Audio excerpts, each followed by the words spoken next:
Hello, my name is Stephen Boyer, and I am one of the main people compiling the Occupy Wall Street Poetry Anthology. This is the cover image that the artist Molly Crabapple donated to the anthology during the first week that I started to put it together. It's a beautiful cover. The Occupy Wall Street Poetry Anthology was born during the second week of poetry assemblies that were held in Zuccotti Park when we were all living in the park last fall.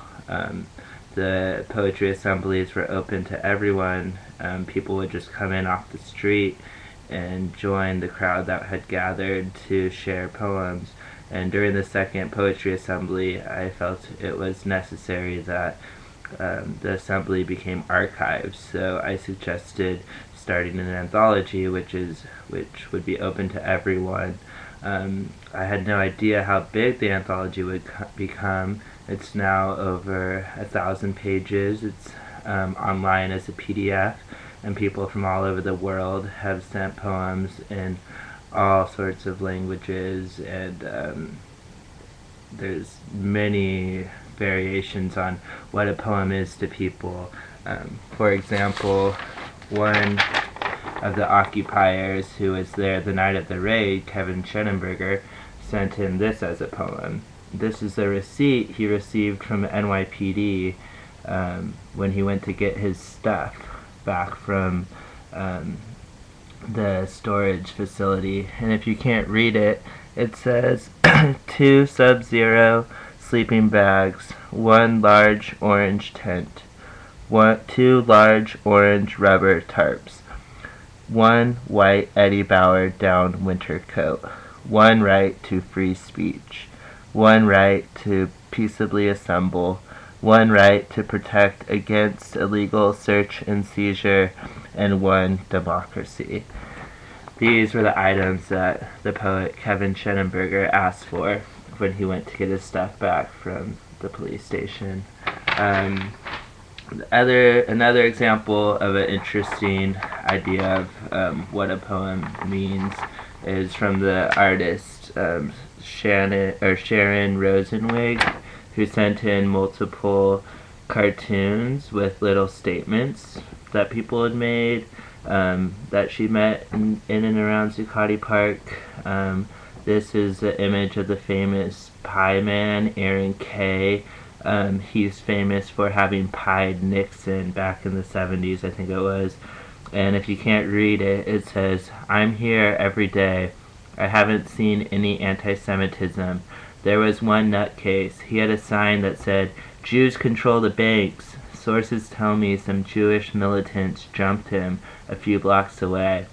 I don't care for violence, but when it comes to that stuff, I'd join in too. My parents were in the camps." So she sent in numerous different cartoons like this with different people that she met in the park, and they're all pretty great. As it stands now, the anthology has always lived in 3-ring binders like this. This is one of the 2 original copies. Let me grab the other one. These are the 2 original copies that I had with me the night the park was raided. And if you donate over $10,000, you can get one of these 2 beautiful historical documents.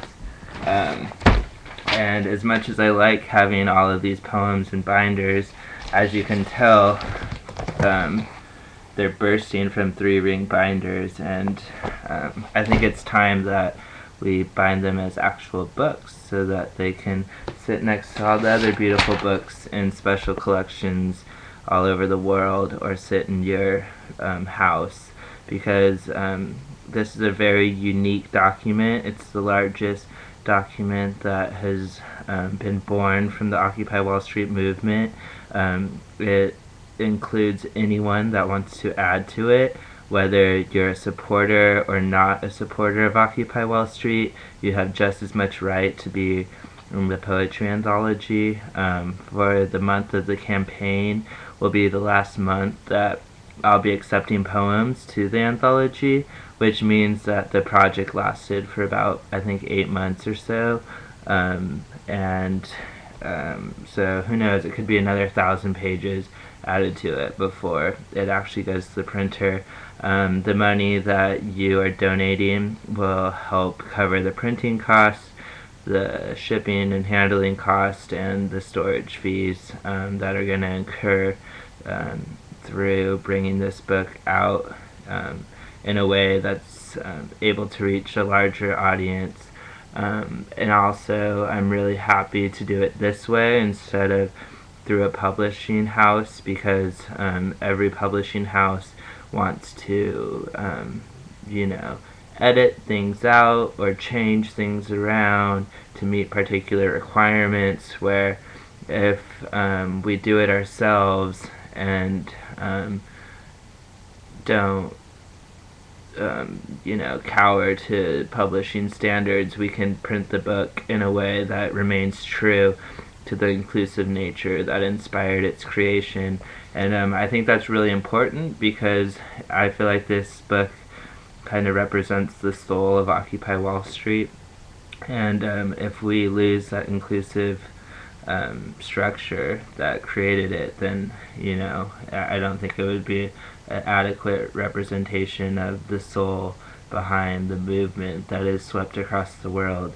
So please help support this venture so we can print lots of copies of the anthology and get them to occupations everywhere and into cafes everywhere and libraries everywhere.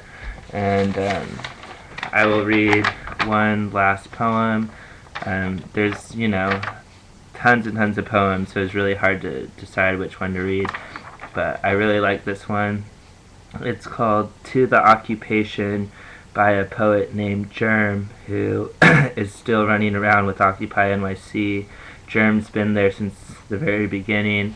Again, this is called To the Occupation, and it goes, "Hello, I see you standing there with arms outstretched, screaming for justice, red and black bandana draped over your strangled neck, black hood cloaking a brilliant mind.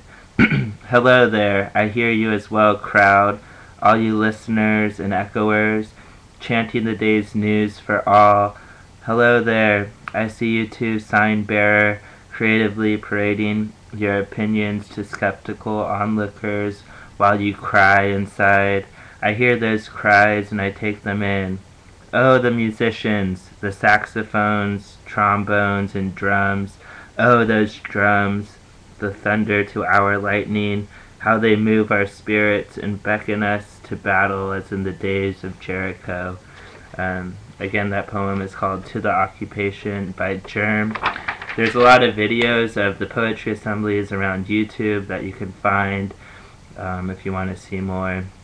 And I really hope that you help us raise the money needed to print the poetry anthology into an actual book so we can get them out into the world.